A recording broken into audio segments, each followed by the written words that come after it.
Salut, très content de vous retrouver aujourd'hui. Dans SketchUp, on va faire des structures qui partent un peu en biais. Vous voyez, des structures spectaculaires comme des arches.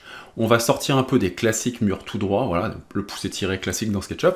Et là, on va aller un peu plus loin. On va utiliser un plugin très pratique, gratuit, qui s'installe facilement. Allez, je vous montre ça. Avant de continuer ce tuto, et si vous voulez aller plus loin sur SketchUp, je vous propose le Netflix pour SketchUp. De l'initiation, du perfectionnement, du rendu, et puis bien sûr l'intelligence artificielle qui vient aujourd'hui dans SketchUp. Donc dans cette plateforme Level Up Campus, vous avez des vidéos en illimité, voilà, structurées avec un ordre logique d'apprentissage, même AutoCAD. Vous avez un calendrier avec les événements, il y a des masterclass toutes les semaines. Vous pouvez aussi communiquer avec les membres, regarder où ils se situent. Le leaderboard, c'est pour le classement des meilleurs élèves de la semaine. Et donc, si vous voulez vous inscrire, très simple, vous cliquez sur le lien qui est dans la description, vous rentrez votre jolie photo, une description, et c'est parti pour 7 jours gratuits. C'est ma plateforme, j'en suis très fier, et je vous attends tout de suite. Alors, pour modéliser dans SketchUp avec ce tuto, eh bien, vous aurez besoin du plugin qui s'appelle Memory Copy. C'est une extension pour SketchUp. J'avais fait une vidéo le 22 décembre 2021, je vous mettrai le lien dans la description. Pour télécharger et installer. Sachez que sur Level Up Campus, il y a une partie qui est réservée également pour ceux qui souhaitent. Comme je vous disais, il y a 7 jours gratuits. Vous pouvez télécharger tout de suite en vous connectant dans la partie replay. Dans la masterclass de cette semaine, il y a l'extension que vous pouvez télécharger. Ou alors encore mieux, vous avez mon pack outil qui est disponible sur la plateforme, ici, pack outil, et vous retrouvez bien sûr le plugin. Voilà. Alors pour ceux qui n'ont pas l'habitude de l'installation du plugin Xform Clone, vous allez dans Installer l'extension et vous allez chercher le petit fichier Ruby qui est là, RBZ, que vous allez pouvoir intégrer directement dans l'application SketchUp. Alors pour pouvoir commencer le tuto, donc vous voyez ça c'est le résultat final, et ben on va partir sur une version vierge, nouveau modèle de SketchUp, donc fichier, nouveau, voilà, SketchUp 2025. Et pour ceux qui ne connaissent pas mes formations, eh bien moi, je démarre toujours en architecture centimètre. Voilà. Donc, on va commencer. Pour ça, pour utiliser l'outil qui permet de faire des copies dans tous les sens, bah, je vais prendre un rectangle et mon rectangle au sol. Voilà, je vais faire plutôt une forme carrée. On va taper 20 par 20. 20, point virgule, 20 et entrée. Et on va monter ce module de 120. Voilà. 20 par 20 par 120. Regardez les cotes, ici, 120 par 120. Et là, vous pouvez faire 20 par 20. Et voilà. Très simple. Donc l'outil cotation est ici, hop. Alors si vous voulez, vous pouvez vous créer un raccourci clavier pour les cotations, puisqu'il n'existe pas. Donc là, j'ai fait mon objet. Mon objet, très important pour le plugin Memory Copy, doit être obligatoirement un composant. Donc vous faites, s'il vous plaît, un composant. Et ce composant, vous l'appelez module 1. Je ne sais pas pourquoi, mais module 1, ça sonne très bien. Okay, une fois que votre module 1 est créé, vous allez pouvoir le dupliquer. Et pour le dupliquer, bah, vous prenez par exemple l'outil déplacer. Vous faites soit CTRL sur PC, soit ALT. Donc je passe en mode copie avec SketchUp. Toujours pareil, si ça, vous le découvrez totalement, n'hésitez pas à revoir des tutos, des formations sur l'initiation à SketchUp. Voilà, donc un clic ici, un clic là. Voilà, donc là j'ai fait ma deuxième copie, j'en suis très content, sauf que là c'est pas super intéressant pour faire mon système d'arche, avoir quelque chose d'un peu compliqué. D'ailleurs, mon personnage lui demandait de se déplacer un peu plus loin. Voilà. Donc ce que je vais faire, c'est que mon objet, déjà je vais double-cliquer dedans, vous vous rappelez, on a fait 20 par 20, bah avec le pouce étiré, je vais facilement enlever 5 cm, voilà, pour que ça fasse une base moins carrée, que ce soit plus joli. Et avec l'outil faire pivoter, on va prendre ce point-là, hop, du deuxième objet. Alors faites attention, il faut que votre outil rotation soit bleu, si jamais ça part sur l'axe rouge ou vert ou n'importe quoi, ici, hop, vous appuyez sur la flèche du haut avant de cliquer. Donc flèche du haut, et ça verrouille la position de votre axe pour la rotation. Donc un clic, et regardez bien. Je vais éloigner un peu mon curseur pour avoir plus de possibilités. Voilà, et là je vais faire une forme comme ça. Je vais faire un angle à 10 degrés par exemple. Allez, 10 et entrée, voilà. Ok? Bon, j'ai mes deux objets avec le petit écart. Je pourrais même déplacer si j'ai envie mon objet pour le décaler un peu, voilà, pour laisser un peu de jour.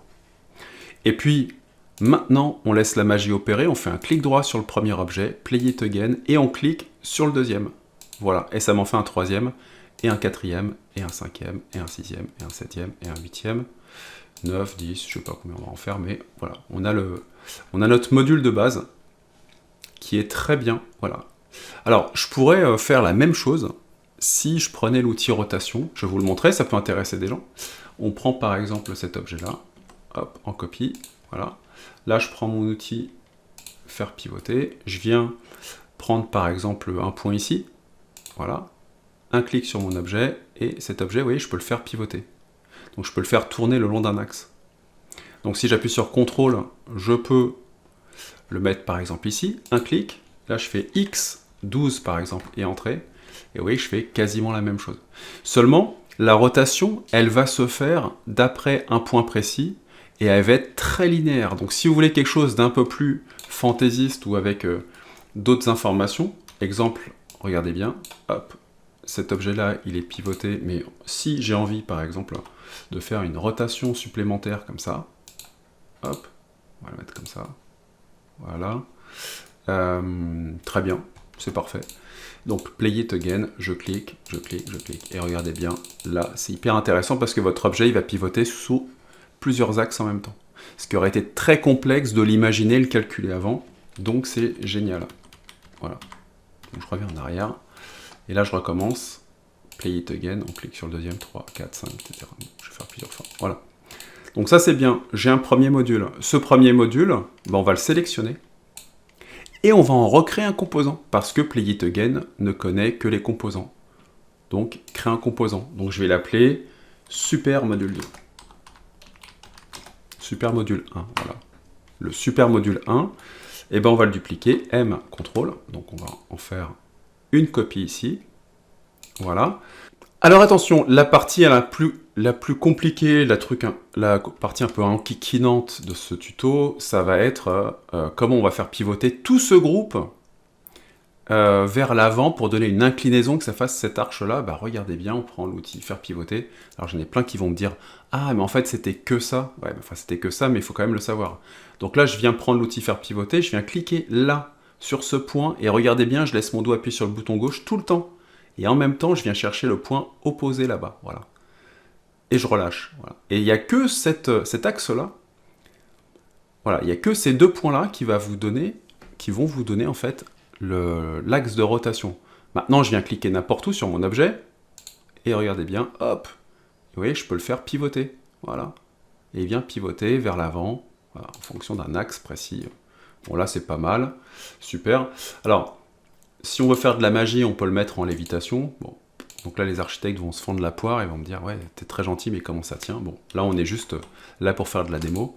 Donc voilà, donc là, c'est plutôt sympa. Ok, donc j'ai mes deux composants. Tiens, comment savoir si j'ai deux composants?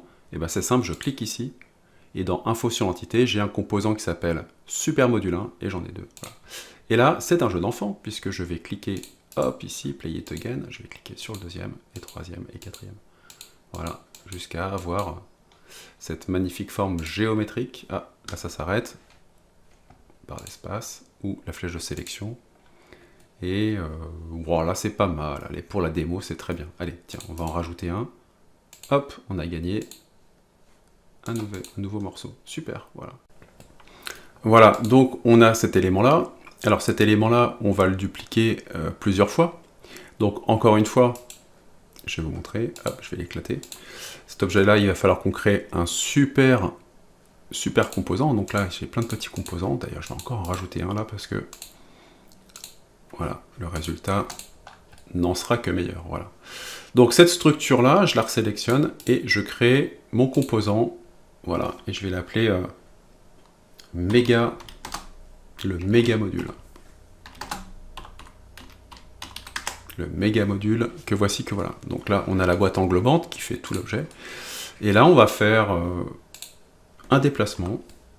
On va dupliquer l'objet avec CTRL, PC, Alt sur Mac, voilà. Et là, je fais une rotation. Voilà. Pas trop importante non plus, mais quand même pas mal. Et je vais venir toucher ce point et ce point. Voilà. Je pense qu'on est bien. Je pense qu'on est très bien. Voilà. Donc voilà pour la structure. Là, clic droit, plier it again, et 1, 2, 3, 4, 5. Et voilà. Donc j'ai une belle structure d'objet. Super. Alors, on pourrait se dire, tiens, et comment on fait demain si on veut épaissir n'importe quel objet? Eh ben, il suffit de double-cliquer dans ma structure, de double-cliquer dedans, voilà, et de double-cliquer encore dedans, et là on a accès à l'objet. Et ça c'est plutôt génial. Donc forcément si vous faites un pouce tiré, faites attention parce que les objets vont se rentrer dedans, alors ça peut être intéressant. Par contre, regardez, on peut carrément amaigrir les objets pour faire un système de tasseau, donc c'est complètement... Pour ça les composants c'est fou, donc CTRL Z, je reviens en arrière.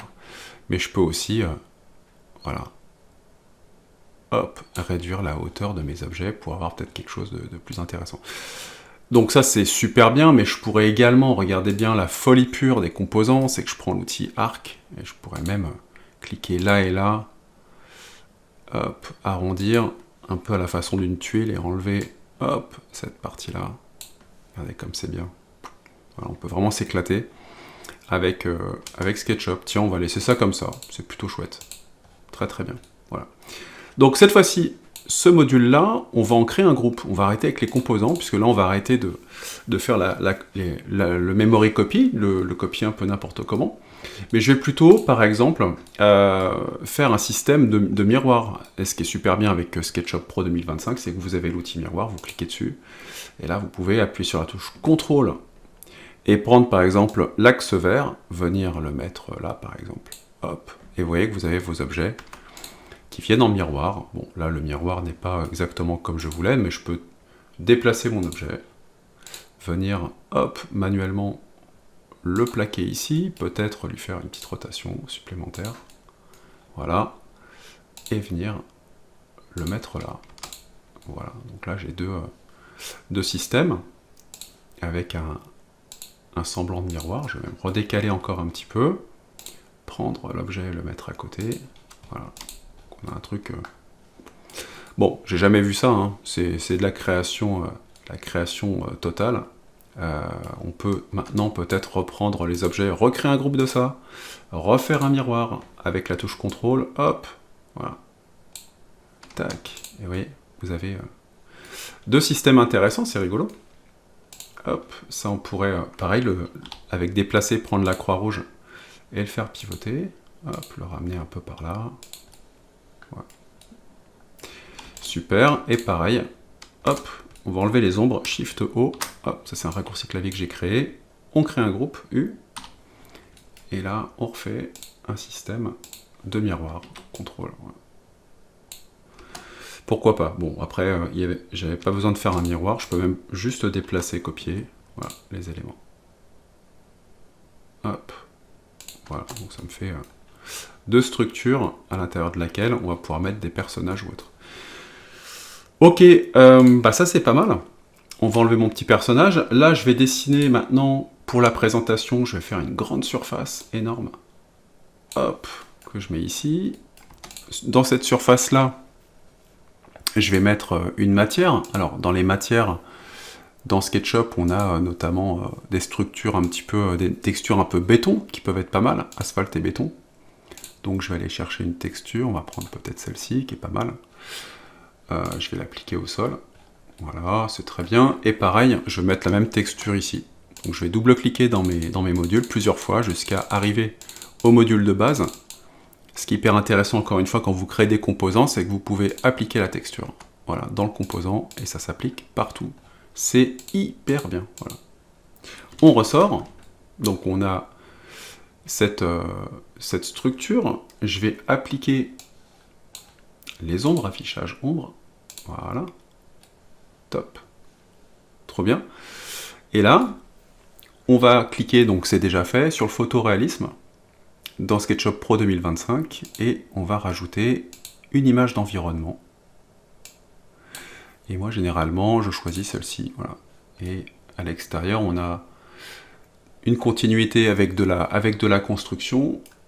Donc c'est plutôt chouette. Maintenant, on va jouer avec les ombres. On va positionner les ombres un peu ailleurs, comme ça. Hop. Peut-être pas forcément à midi, voilà, un peu en décalé. Et on va y mettre un personnage. Et pareil, plutôt que d'aller chercher des personnages un peu compliqués, on va aller dans Composants. On va aller dans Échantillon de composants. Voilà, Échantillon de composants. Ici, ou alors ici, j'ai Personnage. Et dans les personnages SketchUp, on a une bibliothèque normalement avec des personnages en 2D. Donc People 2D, hop, on vient cliquer dessus. Ça ouvre la grande fenêtre. Et là, vous voyez, vous pouvez mettre un personnage. Une silhouette de personne, voilà, qui se promène. Hop, on va la télécharger. On va la charger directement dans SketchUp. Voilà. Et c'est parfait. Voilà, on a notre personnage qui se balade. Donc je suis très content, voilà, du résultat. Alors, ce qui est cool aussi, c'est qu'avec la dernière version de SketchUp, vous pouvez aller récupérer votre matière avec le pot de peinture Alt avec la pipette.